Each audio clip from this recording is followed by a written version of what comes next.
توکلت علیک یا رب العالمین۔ اگر میں آج آپ سے ایک سوال کروں، وہ کون سی بیماری ہے جو انسان کو ہمیشہ سے لاحق ہے اور ہمیشہ رہے گی؟ کتنے لوگ ہیں جو اس کا جواب دے سکیں گے؟ چلیں اتنا بھی بتا دیتا ہوں کہ وہ روحانی بھی ہے اور جسمانی بھی، وہ اسپریچول بھی ہے اور فزیکل بھی، وہ سائیکولوجیکل بھی ہے اور میڈیکل بھی، فزیکل یعنی باڈی شیپ میں۔ تو شاید ہی بڑے سے بڑے ہال میں بھی کوئی شخص اس کا جواب دے سکے۔ ان دونوں بیماریوں میں زمین آسمان کا فرق ہے، لیکن یہ انٹر ریلیٹڈ ہیں، ایک دوسرے سے ان کا گہرا تعلق ہے۔ اور میں آپ لوگوں کو کوئی پلاسیبو ڈوز نہیں دے رہا، بلکہ ایک حقیقت بیان کر رہا ہوں۔ تو اس بیماری کا نام ہے جو فزیکلی لاحق ہوتی ہے، کینسر۔ یہ کوئی نئی بیماری نہیں ہے، اس کی تشخیص شاید نئی ہو، لیکن انسان کو جو سب سے پہلی بیماری لاحق ہوئی وہ کینسر تھا۔ اور اسپریچول بیماری جو ہے وہ پچھتاوا، خوف، یعنی خوف اور پچھتاوا، یہ دو چیزیں ہیں۔ انہیں اینزائٹی اور آنگسٹ، سویڈش کا لفظ ہے شاید آنگسٹ، I'll check it out۔ یہ بیماریاں ہم اب سمجھ سکتے ہیں کہ ہمیشہ سے ہیں، لیکن لفظ کینسر جب آ گیا تب یہ سمجھنا ذرا مشکل ہو جاتا ہے کہ نہیں، یہ تو اتنی پرانی بیماری نہیں ہے۔ تو آپ یوں سمجھ لیں کہ کینسر ہوتا کیا ہے؟ ہمارے جسم کا ایک نظام ہے، اگر وہ 100% صحیح چل رہا ہے تو وہ کینسر فری ہے، اور کوئی بھی اس میں گڑبڑ ہے تو وہ کینسر ہے۔ اینی تھنگ ایوری تھنگ، جہاں ہماری باڈی میل فنکشن کرتی ہے وہ ایکچولی کینسر ہے۔ اب یہ کینسر دو قسم کے ہوتے ہیں، تب بات بہت آسانی سے سمجھ میں آ جائے گی۔ ایک میلگنٹ اور دوسرا بینائن۔ بینائن جو ہے وہ ہمیں ایون خارج کی صورت میں ہم اس کی تشخیص کر لیتے ہیں اور اس کا کیور بھی کھجا کر لیتے ہیں۔ The thing is okay۔ یہ چھوٹی چھوٹی سی پھنسیاں، دانے، یہ تمام اس میل فنکشن کا حصہ ہے، یہ کہیں گڑبڑ ہے۔ میلگنیٹ جسے ہم انکیوریبل کہتے ہیں، وہ اس کی، بلکہ اردو میں اگر اسے کہیں تو وہ بہت آسانی سے سمجھ میں آ جائے گا، خبیث رسولی۔ دو قسم کی رسولیاں کہی گئی ہیں، ایک بینائن رسولی، معصوم رسولی، اور ایک خبیث رسولی۔ معصوم رسولی میں یہ آپ کے دانے، پھنسیاں وغیرہ ہو جاتے ہیں، یا ہر وہ جو ایک جگہ پر رہتا ہے اور وہیں پر کیور ہو جاتا ہے، ہم وہیں پر اسے ٹریٹ کر لیتے ہیں، وہ ٹھیک ہو جاتا ہے۔ اور دوسرا وہ ہے جو جڑ دار پھوڑا جسے کہتے ہیں، جو اپنی جڑیں رکھتا ہے یا اسپریڈ ہوتا ہے، پھیلتا چلا جاتا ہے، آوارہ۔ ہمارے سیل میں جہاں کہیں بھی وہ اپنا کام چھوڑ دیتے ہیں یا بھٹک جاتے ہیں، یا یوں کہہ لیں کہ اگر وہ کنفیوز ہو جاتے ہیں، آوارہ ہو جاتے ہیں، نکمے ہو جاتے ہیں، نافرمان ہو جاتے ہیں، اپنا فرض ادا نہیں کر رہے ہوتے، تو وہ کینسر سیل بن جاتے ہیں۔ اور جہاں اس کی فزیکل وجوہات ہیں، وہاں اس کی سائیکولوجیکل اور اسپریچول وجوہات بھی ہیں۔ پلاسیبوز کے بارے میں ہم بعد میں بات کریں گے، پہلے یہاں پر ہم تھوڑا سا اس کو سمیٹ لیں تاکہ آگے چل کے اس کی اتنی زیادہ ڈائیونشن نہ ہو۔ ملٹی ڈائیونشنل بیماری ہے، اس لیے اس کو سمجھانے کے لیے بھی بہت ساری مختلف ڈائمینشنز کو چیک کرنا پڑے گا۔ تو چند لفظوں میں ہم اسے یوں کہہ سکتے ہیں کہ any cell's malfunction is cancer. Now it's depend how soon and how easily we can make it return to its genuine work, and that's what defined it malignant or benign۔ تو ہر سیل کا نقص جو ہے جب وہ اپنے اصل کام سے ہٹ کر کچھ کرنے لگے وہ کینسر ہے۔ اب اس کو کتنی آسانی سے اور کتنی جلدی اس کو اس کے اصل کام پر لگایا جا سکے، یہ اس کا علاج ہے، اور یہی چیز خبیث رسولی اور معصوم رسولی کے درمیان میں فرق قائم کرتی ہے۔ سمجھ میں آ گئی؟ جب ہمارا کوئی سیل اپنے فرائض سے انحراف کرتا ہے وہ کینسر کہلاتا ہے۔ اب وہ کتنی جلدی واپس آ سکتا ہے اپنے اصل کام پر، یہ چیز ڈٹرمنیٹ کرتی ہے خبیث رسولی یا معصوم رسولی۔ اب اس کینسر کو اگر آپ مائنیوٹ حالت میں دیکھیں تو یہ ایکچولی انکنٹرول سیل ڈویژن ہے، اور اگر اس کو ہمارا امیون سسٹم یہ دیکھ کر پہلے سے ہی مار دیتا ہے کہ یہ اپنی راہ سے نکل رہا ہے، بھٹک رہا ہے، تو جس طرح سے خلاؤں میں بلیک ہولز ہیں، ایک مرتبہ ایک صحابی نے پوچھا کہ یا رسول اللہ صلی اللہ علیہ وسلم، اگر یہ ستارے کوئی ادھر ادھر سے کسی دوسرے سے ٹکرا جائیں تو کیا ہوگا؟ تو آپ صلی اللہ علیہ وسلم نے اس کی تفصیل میں بتایا، اور وہ مثال اس طرح سے تھی کہ اللہ تبارک تعالیٰ نے خلا میں ایسے اژدہے چھوڑے ہوئے ہیں کہ اگر کوئی کوئی ستارہ اپنے مدار سے ہٹتا ہے تو وہ فوراً اسے نگل لیتے ہیں. گلاس میں پانی بھریے اور چمچے سے، شیشے کے گلاس میں پانی بھریے اور چمچے سے زور سے اسے گھمائیے، وہ بلیک ہول کی طرح سے، بھنور کی طرح سے ایک بنے گا، اور پھر اس کو آپ دیکھیے کہ کس طرح سے وہ سانپ کی طرح سے اس گلاس کے اندر جھومے گا. تو 1400 سال پہلے ایک بلیک ہول کو ڈسکرائب کرنے کی اس سے زیادہ خوبصورت مثال نظر نہیں آتی. اسی طرح سے ہمارے جسم کے اندر یہ اینٹی باڈیز ہیں، یہ بھی اسی طرح سے کام کرتے ہیں کہ جہاں کوئی چیز اپنے متعین کیے ہوئے فرائض سے غفلت کرتی ہے یا اس کی مخالفت کرتی ہے یا اس کے منافی کام کرتی ہے تو یہ اسے ختم کر دیتے ہیں. اور اس کا خاتمہ جب تک ہمارے جسم کے اندرونی نظام کے اختیار میں ہوتا ہے تو وہ چھوٹی موٹی بیماریاں ہوتی ہیں جن میں سے اکثر کا ہمیں پتہ بھی نہیں ہوتا، اور جو نہ کیور ہو سکنے والی ہوتی ہیں تو انہیں ہم ایسی مہلک بیماریوں کا نام دیتے ہیں. ٹھیک ہے، اب آگے چلتے ہیں. ابھی پچھلے دنوں ایک کینسر سیمینار میں شرکت کا موقع ملا. میری کوشش ہوتی ہے ایسی تمام تقاریب میں حصہ لے سکوں کہ وہاں کچھ فوڈ فار برین مل جاتا ہے، اور وہاں یہ معلوم ہوا بچوں کے برین ٹیومرز جو ہیں وہ 108 قسم کے، ان میں سے 100 قسم کے ٹیومرز کا علاج دریافت ہو چکا ہے، کامیابی سے ہو رہا ہے. یہ بات میں اس لیے کر رہا ہوں کہ لوگوں کے اندر عام طور پر یہ خیال ہے کہ اگر کسی کو کینسر ہو گیا تو وہ ٹھیک نہیں ہو سکے گا، بس وہ مر گیا. تو بتانا یہ چاہ رہا ہوں کیوں مرتا ہے، کیا واقعی اسے کینسر مارتا ہے یا یہ ایک کویسچن مارک ہے. اسے میں یہیں چھوڑ دیتا ہوں. 6 اور 9 پھر آ گیا ہماری سوچ، ہمارے دیکھنے کا طریقہ، ہمارا پوائنٹ آف ویو. جب حکومتیں لوگوں سے فنڈ جمع کرنا چاہتی ہیں، یہ بتانا چاہتی ہیں کہ بھئی فلاں بیماری اتنی زیادہ پھیل رہی ہے، فلاں بیماری اتنی خطرناک ہے، اس لیے ہمیں اس کے لیے فنڈنگ کے لیے پیسہ چاہیے، اس لیے ہم یہاں پر اتنا خرچ نہیں کر سکتے، اس جگہ اتنا خرچ نہیں کر سکتے. تو جب وہ ایک اتنا بڑا ہوا ہمارے سامنے کھڑا کرتے ہیں تو ہم لوگ بہت آرام سے اسے ایکسیپٹ کر لیتے ہیں کہ ہاں صحیح ہے، یہ واقعی ایک بہت بڑا دشمن ہماری طرف آ رہا ہے تو ہمیں دفاع کی ضرورت ہے، تو ہم بھی ایکسیپٹ کر لیتے ہیں. جبکہ بہت سی حالتوں میں معاملہ ایسا نہیں ہوتا. نیور سے نیور. میں یہ نہیں کہہ رہا کہ وہ ہمیشہ جھوٹ بولتے ہیں، یا میں یہ بھی نہیں کہہ رہا کہ وہ ہمیشہ سچ بولتے ہیں، لیکن اکثر و بیشتر ایسے معاملات ہمارے سامنے آتے ہیں کہ جو حقیقت میں ایسے نہیں ہوتے. ایک ہوا کریٹ کیا جاتا ہے، جیسے پچھلے دنوں ایک برڈ فلو، اس کا ہوا کریٹ کیا گیا جس کی کوئی حقیقت نہیں تھی، کوئی ویکسین نہیں تھا، اور جو ویکسین بنایا تھا وہ اس بیماری سے زیادہ خطرناک تھا. جب اس کا ریئیکٹ ہوتا تھا تو بندہ پھڑک جاتا تھا، اور وہ لوگ اب بھی ان میں سے بہت سارے لوگ مختلف بیماریوں میں مبتلا ہیں. میرے خیال سے کینسر سے زیادہ لوگ صرف ایک عام فلو سے مرتے ہیں. اب یہ میں اپنا خیال بتا رہا ہوں، کوئی اسٹیٹکس میرے سامنے نہیں ہے، لیکن ایک کامن سینس، ایک لاجک لڑا رہا ہوں کہ یہ 2 قسم کے ہوتے ہیں فلو، اور ہر سال اس کے ویکسین بنتے ہیں، 4 مہینے پہلے سے بننے شروع ہو جاتے ہیں، اور وہ ایک قسم کا ہیڈ اینڈ ٹیل ہوتا ہے کہ یہ والا آئے گا یا یہ والا آئے گا، اور اگر صحیح آتا ہے تو ویل اینڈ گڈ، کم لوگ مرتے ہیں، اور اگر ہم نے ایک کا ویکسین بنا لیا اور دوسرا آ گیا تو بہت سارے لوگ مارے جاتے ہیں. اور یہ ہر سال کا معاملہ ہے، بہت احتیاط برتی جاتی ہے اس میں، لیکن عموماً ایسا ہو جاتا ہے. تو اس میں مالی نقصان بھی بہت ہوتا ہے اور جانی نقصان بھی بہت ہوتا ہے. لیکن جیسے جیسے زمانہ ترقی کرتا جا رہا ہے،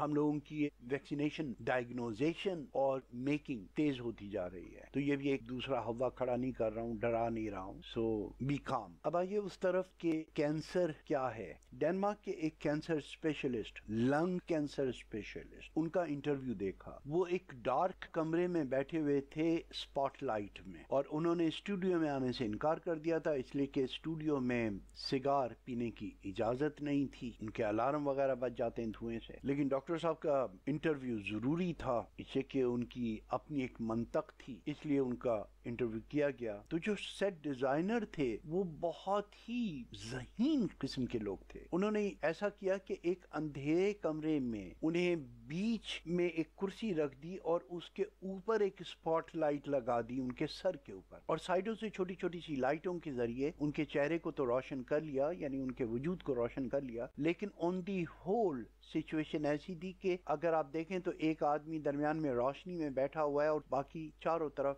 بالکل اندھیرا ہے. اب اس میں اتنی خاصیت کیا تھی؟ وہ یہ کہ جب وہ سگار پی رہے تھے تو اس کا دھواں جو تھا وہ بہت گاڑھا اور بہت واضح تھا، آئی کیچر، اور وہ اس کے نیچے بیٹھ کر سگار پی رہے تھے اور لنگ کینسر کے خلاف یا لنگ کینسر پر اپنا انٹرویو دے رہے تھے. تو جیسے دیکھنے والوں کو بھی اور یعنی سننے والوں کو بھی یہ تجسس ہوگا کہ سب سے پہلے اس نے کیا سوال کیا.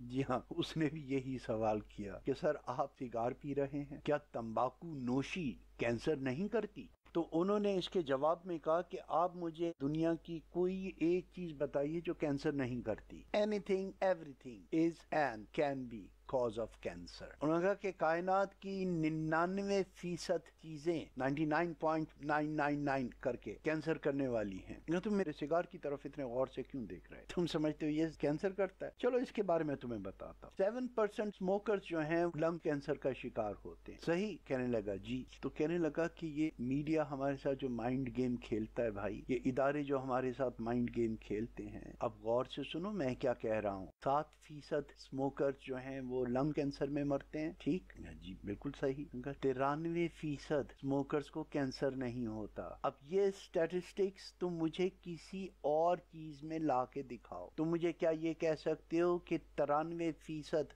ڈاکٹروں کو کینسر نہیں ہوتا؟ کیا تم یہ مجھے کہہ سکتے ہو کہ 93% پائلٹوں کو کینسر نہیں ہوتا؟ 93% انجینئرز کو، ٹیچرز کو، لیڈرز کو؟ تو یہ دیکھنے کا طریقہ ہے. پھر ان سے کہا گیا چلیں یہ بتائیے کہ آپ نے یہ تو کہہ دیا تقریباً ہر چیز کینسر کر دیتی ہے، اور یہ میں شروع میں بتا چکا ہوں کہ کینسر ہوتا کیا ہے. ٹھیک ہے نا؟ اوکے، تاکہ یہ باتیں ہماری سمجھ میں آسانی سے آ جائیں. تو انہوں نے کہا کہ اچھا تو پھر آپ یہ بتائیے کہ سب سے زیادہ خطرناک چیز کون سی ہے؟ ایک اتنے بڑے کینسر اسپیشلسٹ ہوتے ہوئے آپ کیا ریکمینڈ کریں گے؟ کس چیز پر الارم بجائیں گے کہ سب سے زیادہ کینسر کرنے والی کون سی چیز ہے؟ دینش زبان میں جواب دیا آنگسٹ، انزائٹی، پچھتاوا. بڑی حیرت کی بات ہے. آیوویدا میں، کوکشاسٹر میں اگر آپ پڑھیں تو وہاں مردوں کی، میں تاریخی حوالے سے پہلے اس طرف جانا چاہ رہا ہوں تاکہ ٹائم کے حساب سے میں ان چیزوں کو سامنے لاؤں. ان دی ہسٹری، تاریخی بیک گراؤنڈ میں جو ٹائم کے ساتھ ہمیں معلوم ہو رہی ہیں. تو کوک شاستر میں لکھا ہوا ہے وہ 3 چیزیں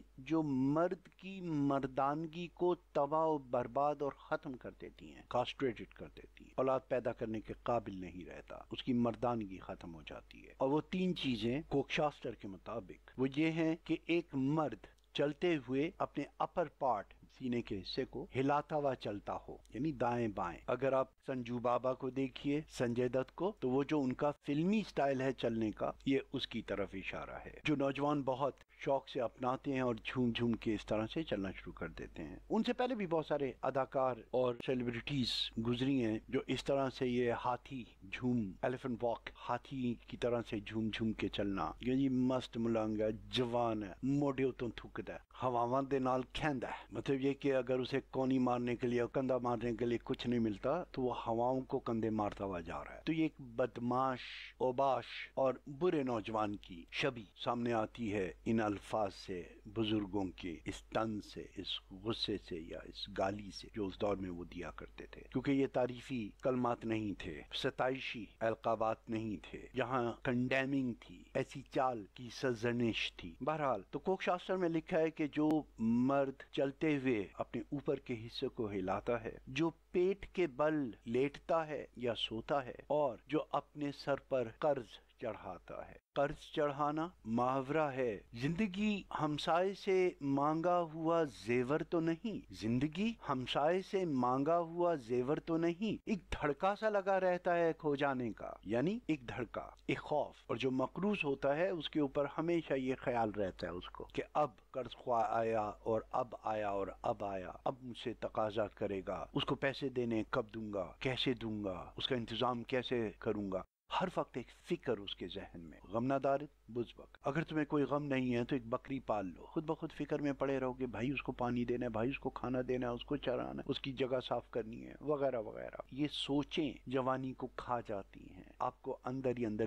دیمک لگا دیتی ہیں. ہمارے ہاں ایک بڑی مشہور بیماری ہے اور وائرس جسے قرار دیا گیا ہمارے معاشرے میں، وہ ہے ٹی بی. ہائے ہائے، اس کو تو کڑ کڑ کے ٹی بی ہو گئی ہے، اس کو تو سسرال والوں نے تانے دے دے کے ٹی بی کر دی ہے. ہے. اس کو تو بچوں کی فکر کھا گئی، ہر وقت اس فکر میں مری رہتی ہے، اسے ٹی بی ہو گئی. اس کے شوہر کا برتاؤ اس کے ساتھ ٹھیک نہیں، گھر کے باہر بھی وہ ادھر ادھر منہ مارتا پھرتا ہے. تو بیوی کو ٹی بی نہیں ہوگی تو اور کیا ہوگا؟ اس قسم کی باتیں ہم نے اپنے بچپن میں بھی سنی تھی. ٹی بی بیکٹیریل ڈیزیز ہے جس کا تعلق ہمارے لنگز سے ہے، نہ دل نہ دماغ، لیکن ہمارا کلچر اسے کڑنے سے جوڑتا ہے. اور وہاں اکثر ان کا مطلب یہ بھی نہیں ہوتا ٹائبوکلوسس. اور تیسری بات یہ کہ الٹا لیٹنا، پیٹ کے بل لیٹنا. رسول اللہ صلی اللہ علیہ وآلہ وسلم نے کسی کو الٹا لیٹے ہوئے دیکھا تو اسے فوری طور پہ سیدھے لیٹنے کی تلقین کرنے کے لیے آپ نے اسے جلدی سے پیر سے ٹھوکر ماری، ٹوکا دیا جسے کہتے ہیں ہم کہ کیا پیٹ کے بل لیٹے ہوئے ہو، سیدھے لیٹو. یعنی اتنا برا منایا، اتنا غلط سمجھا. اور ہمارے دور کے ایکسپرٹ کیا فرماتے ہیں؟ سب سے بڑا کینسر جو ہے وہ پچھتاوا ہے. وہ کہتے ہیں یہ سگریٹ اتنا نقصان نہیں دیتی جتنا یہ کہ ہائے سگریٹ سے اگر مجھے کینسر ہو گیا، ہائے یہ چھوٹتی نہیں ہے، پی بھی رہا ہوں لیکن ہائے ساتھ لگی ہوئی ہے. تو وہ سائیکولوجیکل افیکٹ جو ہیں آٹوسیزیشن کا کام کرتے ہیں. اور اینٹی باڈیز، یہ اینٹی باڈیز کی فوج لگی ہوئی آپ کے جسم کے اندر، انہیں کام کرنے دیجیے. ان کے کام میں شعوری طور پر رکاوٹ مت ڈالیے. سائنس کا کہنا یہ ہے کہ آگے چل کر ہم اپنے دماغ کو اس طرح سے استعمال کر سکیں گے کہ ہمیں کبھی بھی باہر سے میڈیسن کی ضرورت نہیں ہوگی. اور آج بھی یہ دوائیاں جو ہم کھاتے ہیں یہ ہمارے انہی چیزوں کو ٹریگر کرتی ہیں، ہمارے امیون سسٹم کو ٹریگر کرتی ہیں. کوئی سیل اگر سو رہا ہے تو اس کو ایک قسم کا جھٹکا دے دیتی ہیں، جھنجھوڑ دیتی ہیں. دوائیاں کچھ نہیں کرتی، کام تو ہمارے اندر کا سسٹم ہی کرتا ہے. تو یہ فوج ہے ہمارے اندر اینٹی باڈیز کی،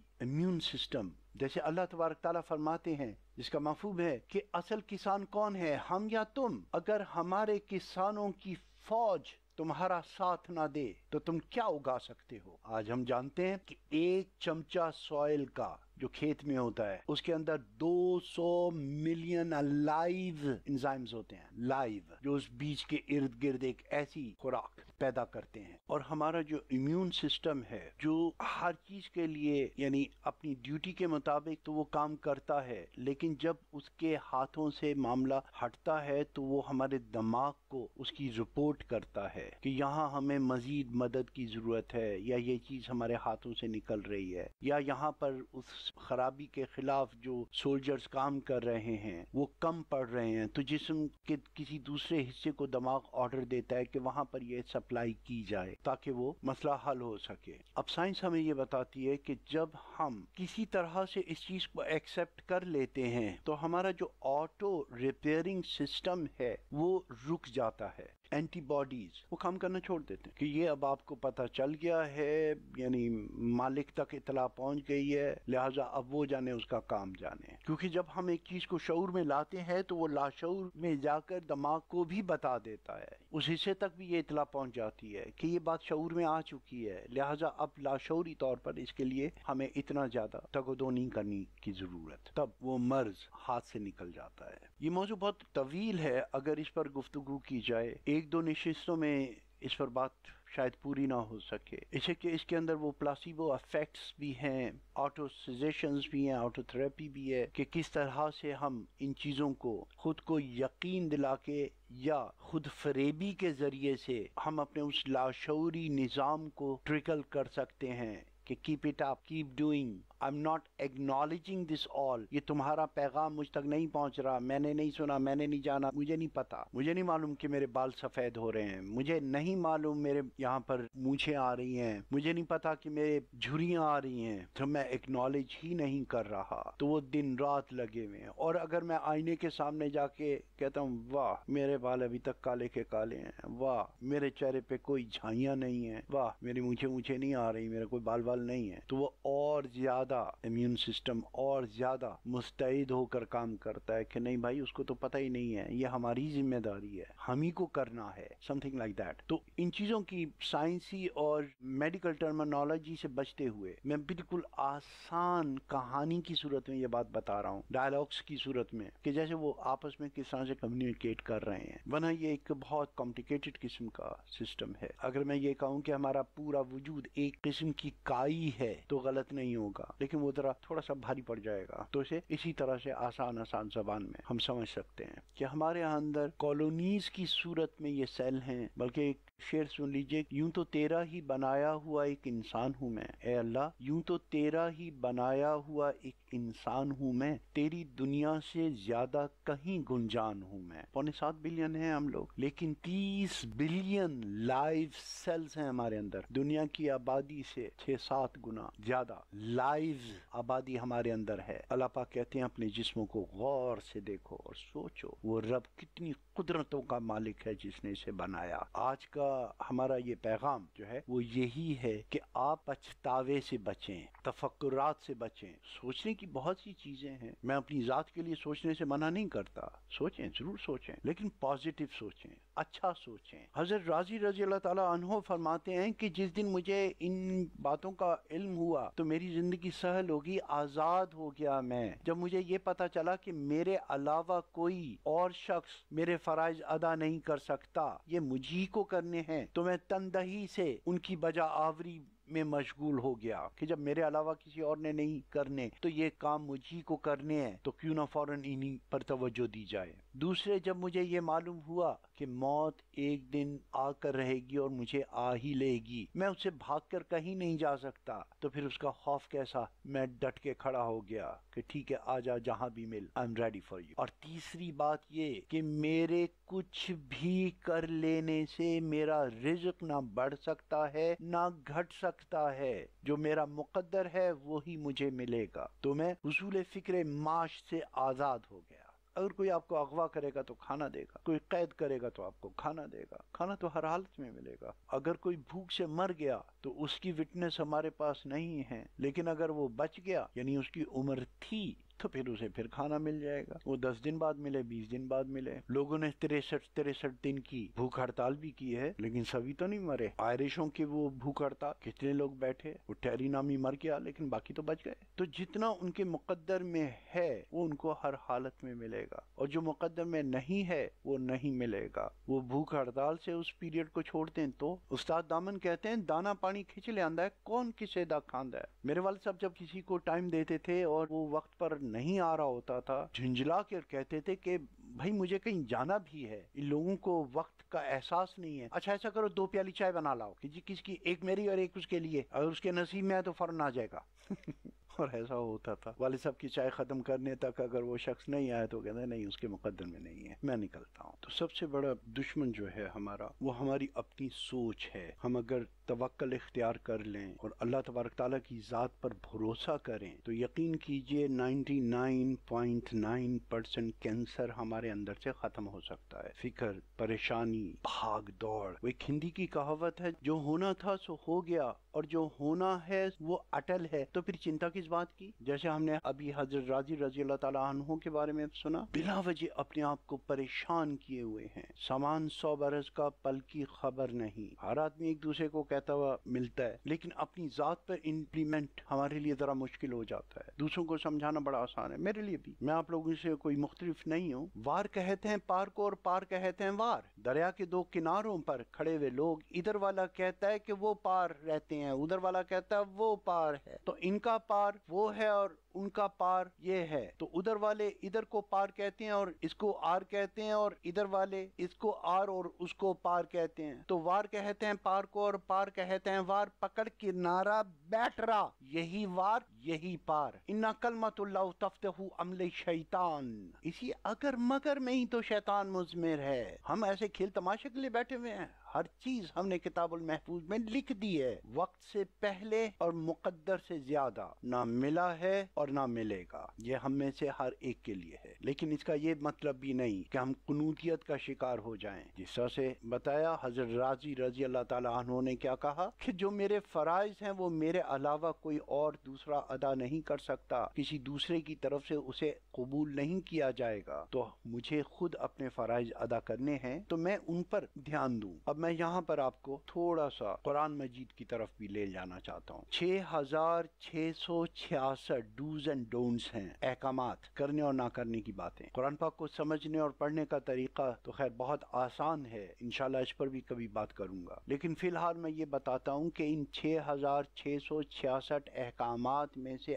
آپ کے حصے کے کتنے ہیں۔ اسلام پر عمل کرنا کتنا آسان ہے، 100% عمل کرنا، 100%۔ قرآن پر اس دور میں عمل کرنا، یس یہ میں دعویٰ نہیں کر رہا، ثابت کر رہا ہوں۔ تفہیم القرآن میں ابو العلا مودودی صاحب اس کے دیباچے میں لکھتے ہیں کہ آپ اپنے پاس ایک کتاب رکھیے، ایک ڈائری بنائیے، ایک کاپی رکھیے، اور اس کے اندر بیچ میں ایک لائن ڈال کر لکھیے ڈوز اینڈ ڈونٹس، کرنے کی باتیں نہ کرنے کی باتیں، اور قرآن شریف کا مطالعہ شروع کر دیجئے۔ جہاں آپ کو نوٹ ملے کرنے کی بات تو اس کو اس میں لکھ لیں، اور جہاں نہ کرنے کی بات ملے وہاں آپ اس کو لکھ لیں۔ انہی کی ترکیب کو میں 50% کر کے آپ کو بتا دیتا ہوں کہ 99.9% باتیں ایسی ہوتی ہیں جو اگر کرنے کی ہوں تو اس کا متضاد نہ کیا جائے، اور اگر نہ کرنے کی بات پتہ چل جائے تو اس کا متضاد کیا جائے، فنش، آدھا ہو گیا آلموسٹ۔ بہت کم باتیں ایسی ہیں جو یوں بھی کی جا سکتی ہیں اور یوں بھی کی جا سکتی ہیں، تو اس میں تھوڑے سے علم کی ضرورت ہوتی ہے۔ تو یہ بات میں آپ کو صرف قرآن پاک سمجھنے کے لیے کہہ رہا ہوں کہ کتنا آسان ہے سمجھنا۔ لکیر کے فقیر نہیں بنیے کہ اگر آپ نے پڑھا کہ سچ بولو سچ بولو سچ بولو سچ بولو، ارے بھائی اس سچ بولو کا دوسرا مطلب کیا ہے؟ جھوٹ مت بولو، خالی سچ بولو ہی نہ سنو۔ اور اگر کہیں منع کیا جا رہا ہے کہ جھوٹ مت بولو، جھوٹ مت بولو، جھوٹ مت بولو، جھوٹ بولنے والے پہ اللہ کی لعنت ہے، جھوٹ مت بولو، تو اس کا کیا مطلب ہے؟ کہ بھئی سچ بولو، حلال کھاؤ،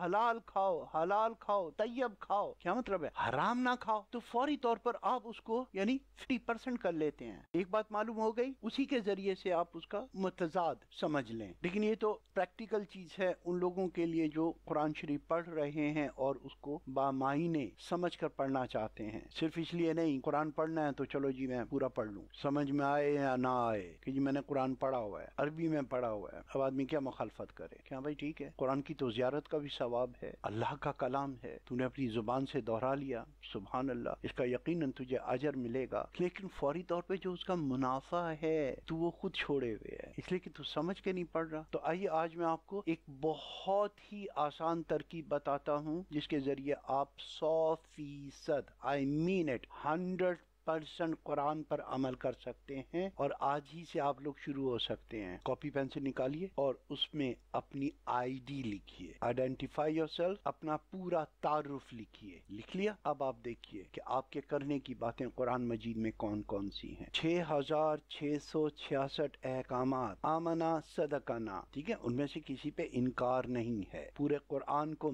ماننا ہے، لیکن کیا پورے قرآن پر عمل کرنا ہے؟ نو، وہاں ضرورت ہی نہیں ہے۔ میری بات کو کاٹ کے آگے نہ لے جایا جائے کہ ہمارے استاد نے منع کیا ہے کہ جی پورے قرآن پر عمل کرنے کی ضرورت نہیں ہے۔ No, I am not seeing that, لیکن میں یہ کہنا چاہ رہا ہوں کہ آپ کے لیے کتنا قرآن ہے؟ کیا اس وقت میرے شاگردوں میں کوئی ایسا موجود ہے جس کے اوپر حکمران کے فرائض اور ڈیوٹیز ہیں؟ کیا آپ میں سے سب مائیں ہیں؟ آپ میں سے سب باپ ہیں؟ آپ میں سے سب کسان ہیں؟ آپ میں سے سب فوجی ہیں؟ آپ میں سے سب معلم ہیں؟ آپ میں سے سب ڈاکٹر ہیں؟ نہیں۔ تو اپنے آپ کو آئیڈینٹیفائی کریں اور دیکھیں کہ آپ کے اوپر کیا فرائض ہیں، تو آپ کو پتہ چلے گا، ایک بیٹی کے یا بیٹے کے، ایک بھائی کے یا بہن کے، ایک ہمسائے کے، اگر نوکری کر رہے ہیں تو ایک امپلائر کے، کاروبار کر رہے ہیں تو ایک کاروباری انسان کے، بیوی ہیں تو بیوی کے، شوہر ہیں تو شوہر کے، اولاد ہیں تو اولاد کے۔ ان احکامات کو جمع کریں اور آپ دیکھیں یہ جو ایک پرچہ ہوتا ہے، بڑا امتحانی پرچہ جسے آپ کہتے ہیں، مشکل سے ایسا 1.5 صفحہ یا 1 صفحہ بنے گا آپ کے کرنے کی چیزوں۔ 6666 میں سے آپ کے حصے میں 60-70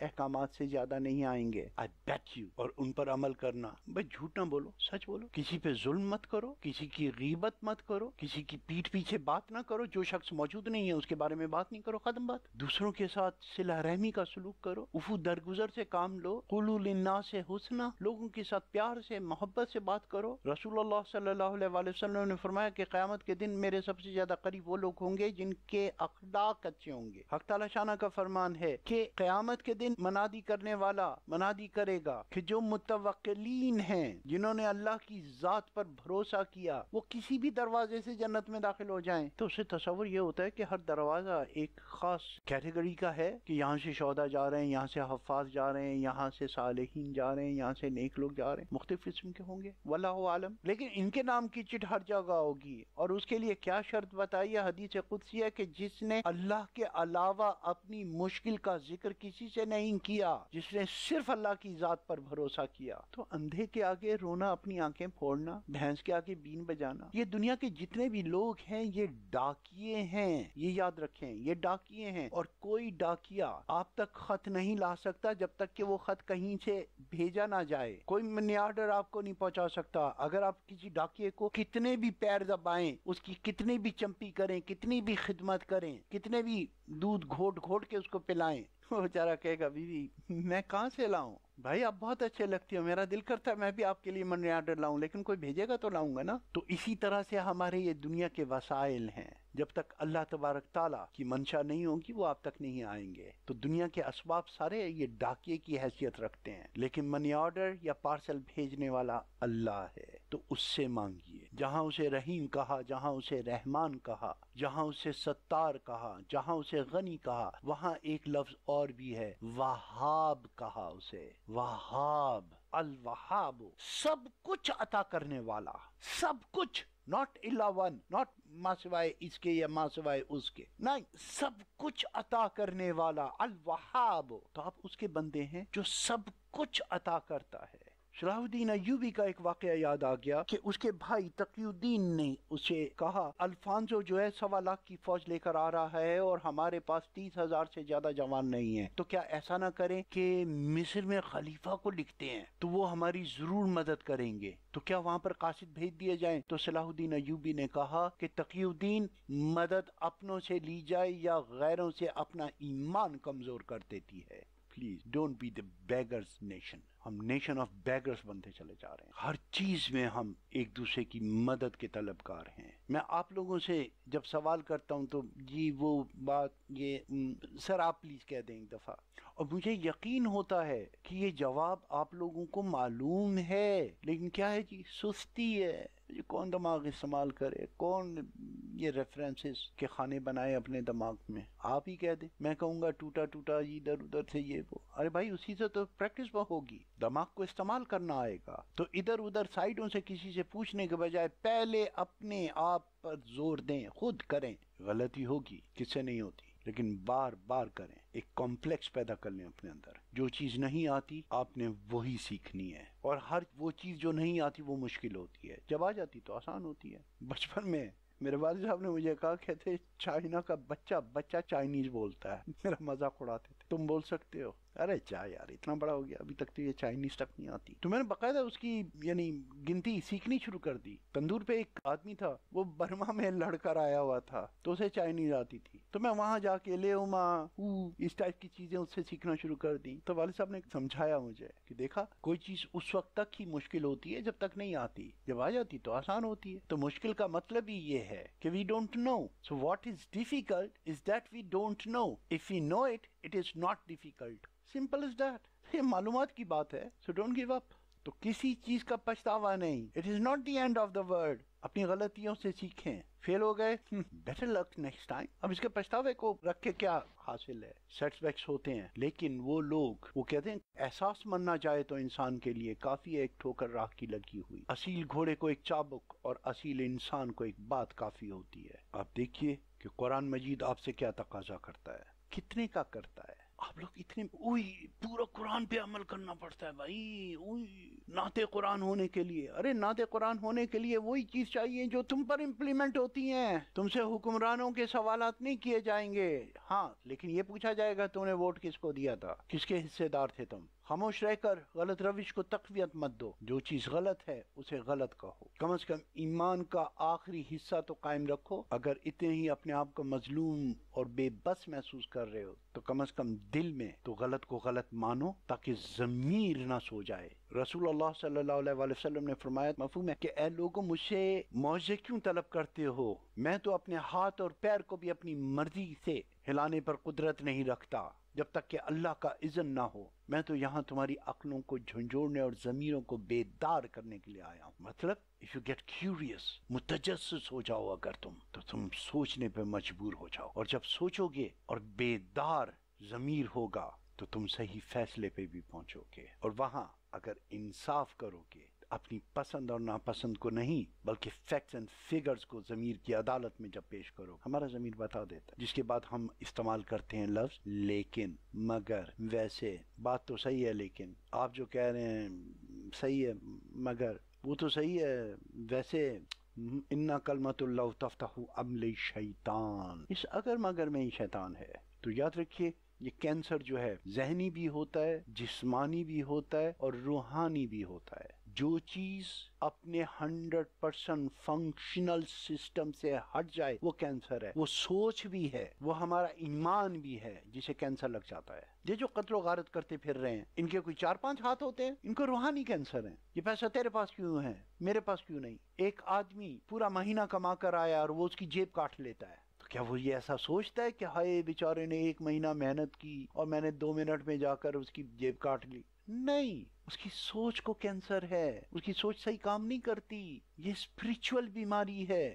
لالچ، خود غرضی، اس کا تعلق کسی قوم سے نہیں ہے۔ جس طرح سے یہ بیماریاں ہیں، اسی طرح سے یہ اسپرچول بیماریاں جو ہیں، اس کا تعلق بھی کسی قوم سے نہیں ہے، کسی مذہب سے نہیں ہے، کسی طبقے سے نہیں ہے۔ قاتل قاتل ہوتا ہے، وہ امریکہ میں ہو، وہ اسرائیل میں ہو، وہ انڈیا میں ہو، وہ سعودی عربیہ میں ہو، وہ پاکستان میں ہو، وہ ایران میں ہو، سب قاتل ایک جیسے ہیں۔ اپنے جیسے دوسرے انسان سے جینے کا حق چھیننے والے، چور ہر جگہ ایک جیسے ہیں، خود غرض لوگ ہر جگہ ایک جیسے ہیں، مجرم ہر جگہ ایک جیسے ہیں۔ تو یہ ان کی اپنی ایک کیٹیگری ہے، ان دہشت گردوں کی ایک اپنی کیٹیگری ہے، ان جرائم پیشہ لوگوں کی یہ اپنا ایک مسلک ہے، ان کا اپنا ایک فرقہ ہے، کہہ لیں ان کا ایک اپنا ایک مذہب ہے۔ ایگوئسٹک، خود غرضانہ، This little place is too small for us both. That's why I will live. تھا، مار دیا اس کو۔ ان کے پاس کوئی concept of sharing نہیں ہے۔ اور اس کا اپوزٹ ہم کیا کہتے ہیں؟ Love is the name of sharing.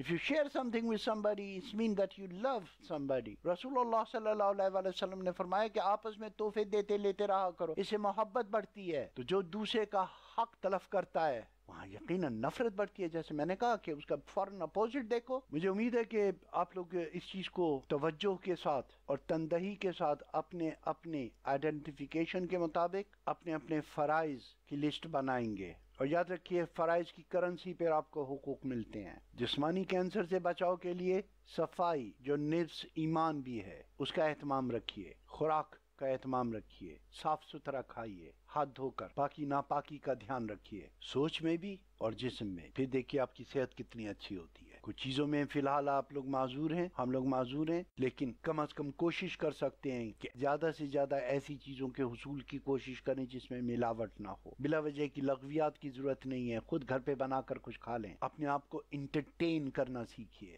بہترین کپڑے الماری میں ٹنگے ہوئے ہیں، میں گھر پر ہی تو ہوں نا، کیا فرق پڑتا ہے؟ نہیں، اگر آج آپ مر جائیں تو کل وہ خیرات کر دیے جائیں گے، تو ان کو پہن کر پھاڑو۔ ایک چھوٹی سی مثال میں آپ کو دیتا ہوں۔ آپ کتنی قناعت پسندی کا نام دیجئے کہ جی ہم اسراف سے بچتے ہیں، نہ کہیے اپنے آپ کو کنجوس، لیکن ایک بات بتائیے، جب آپ کے گھر میں کوئی مہمان آتا ہے تب آپ لوگ کیا پیش کرتے ہیں اسے، اور اس دن آپ لوگ کیا کھاتے ہیں؟ ایک مہمان کے آنے کی وجہ سے آپ کے گھر میں کتنے کھانے بن جاتے ہیں، کتنی رونقیں آتی ہیں۔ تو وہ اپنا ساتھ لے کر آتا ہے، بلکہ آپ کو بھی اچھا کھلا کے جاتا ہے۔ آپ لوگ وہ کھاتے ہیں جو روزانہ نہیں کھاتے تھے۔ تو اپنی بھی دعوت کیجیے۔ سب دھرا رہ جائے گا جب لات چلے گا بنجارا۔ آپ صلی اللہ علیہ وسلم نے فرمایا کہ تم میں سے وہ کون ہے جو دوسرے کے مال پر چوکیدارا کرنا پسند کرے؟ صحابہ نے فرمایا کہ کمزور لوگ ہیں حضور۔ ہاں، اپنا مال ہو تو یقیناً چوکیدارا کرنا پسند کریں گے۔ تو آپ صلی اللہ علیہ وسلم نے فرمایا کہ جو تم نے خیرات کر دیا، اللہ نام کا دے دیا، وہ تمہارا، جو تم نے کھا لیا وہ تمہارا، جو تم نے پہن کر